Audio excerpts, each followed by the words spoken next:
Hey everyone, welcome to the video of the week. Today's video of the week is WWE NXT TakeOver New York coverage, as well as WrestleMania 35 coverage. So let's go ahead and get started with TakeOver, since that was Friday night. Since Saturday was the Hall of Fame, which I do want to talk about something in the Hall of Fame real quick. Before we get to the WrestleMania, but let's go ahead and get into TakeOver real quick.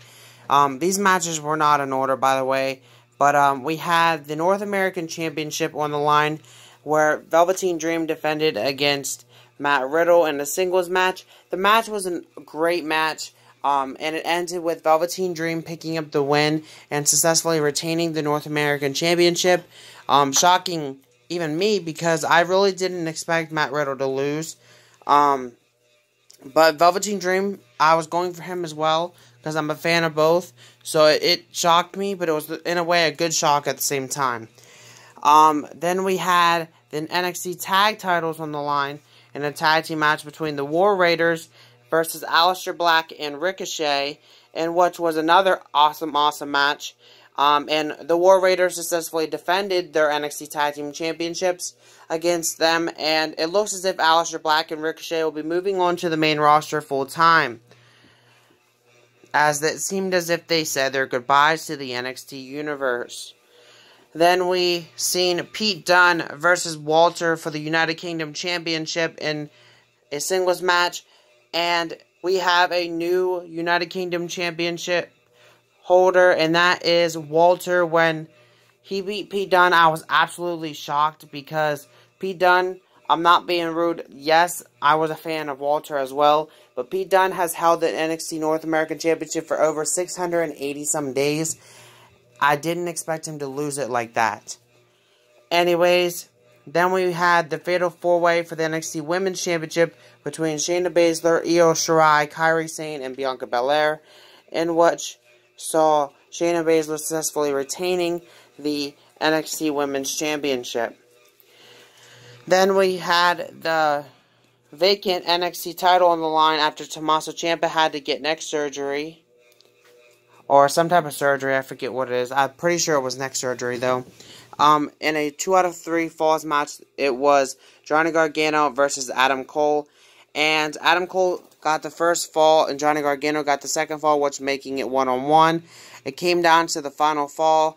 Johnny Gargano successfully won the match, getting 2 falls over Adam Cole's 1. And then after the match, Johnny's wife Candice and Tommaso Ciampa came out and they hugged, and that's how the event ended. Now, I want to talk about something that happened at the Hall of Fame.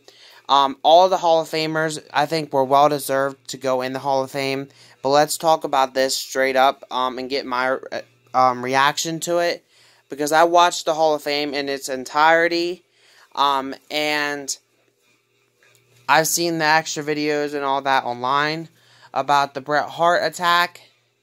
I don't think it was right. I mean, you're going to attack a Hall of Famer, and then let alone, in a sense, attack a Hall of Famer and a woman. At that right, I don't think it was right. So, I'm glad that the person is getting charged for it.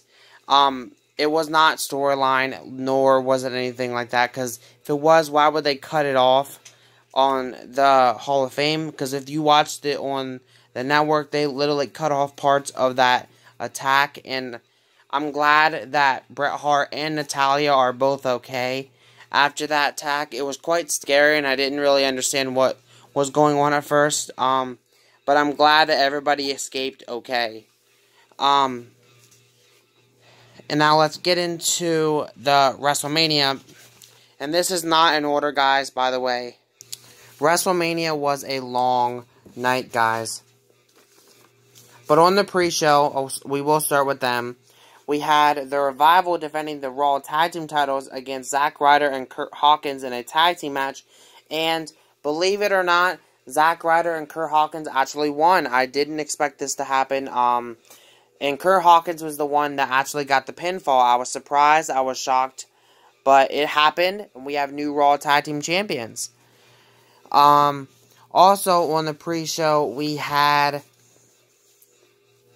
the women's WrestleMania Women's Battle Royal, which I know it was, in a sense, too late to change it now because they already had it, like, but next year, I think they should change it to, like X-Pac said on the Hall of Fame, to the China Memorial Battle Royal. I think that really, really would be a great way to honor someone like China.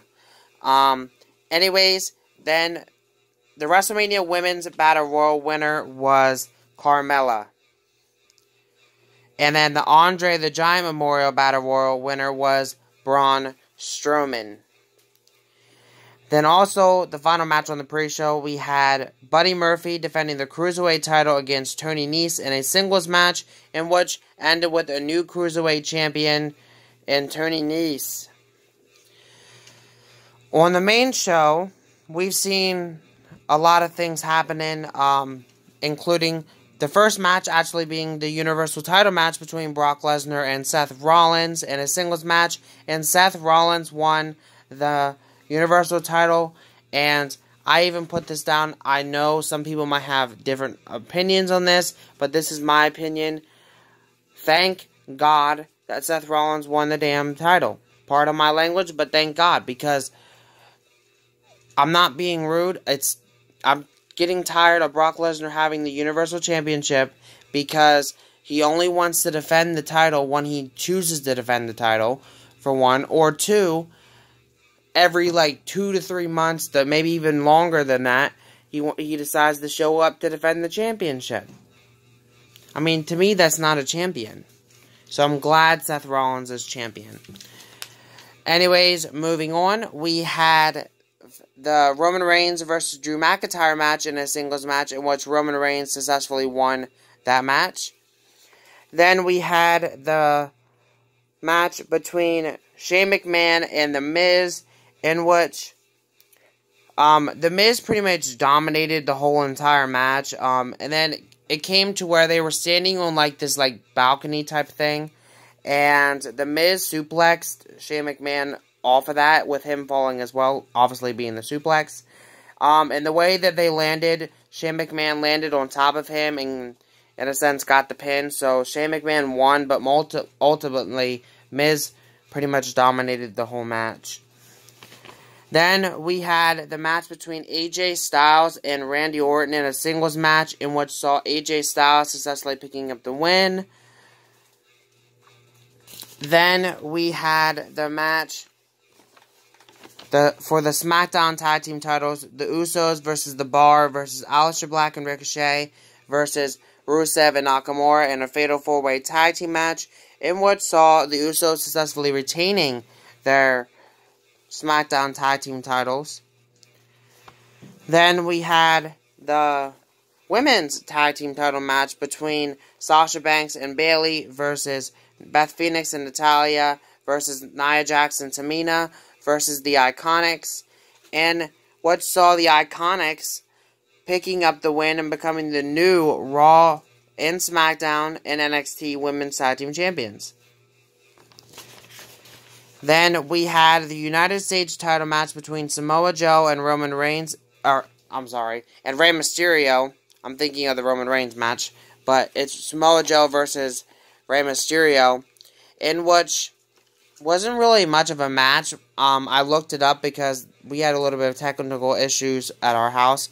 But I looked it up, and it wasn't really long of a match at all. Joe pretty much demolished Rey in that match, no offense. And then we had a scene where Elias came out and started like playing the guitar and all that. John Cena came out as the Doctor of Thugonomics, did like a rap on him, and then did the FU or attitude adjustment, and then left. So that was, in a sense, kind of cool to see. Then we seen the Intercontinental title match between Bobby Lashley and the Demon Finn Balor, in which Finn Balor, the Demon, picked up the win and became the new Intercontinental Champion, which I was really, really happy about. Then we had the WWE title match between Daniel Bryan and Kofi Kingston, in which I honestly thought in this match WWE was going to find some sort of way to screw over Kofi Kingston, but they didn't. Kofi Kingston won the match fair and square, and Then he celebrated with the fellow members of New Day and his 2 sons, which was really, really a nice moment to see. So, I'm happy Kofi won the championship. Then, we had the match between Triple H and Batista. If Triple H lost, he must retire from in-ring competition in a no-holds-barred match. Triple H won that match, which I'm extremely happy about. And then, last but not least, we had the Raw and SmackDown Women's title match on the line in a triple threat match, which saw Charlotte versus Ronda Rousey versus Becky Lynch, in which Becky Lynch became the new Raw and SmackDown Women's Champion, which I'm happy about. Some people are saying that Ronda Rousey's elbow, or not elbow, but shoulders were up off the mat, but I personally did not see that. I think that they were on the mat. Of course, I don't know for sure, but I know that the referee's call was Becky won the match, and that's all I know, and I'm really happy that Becky won the match.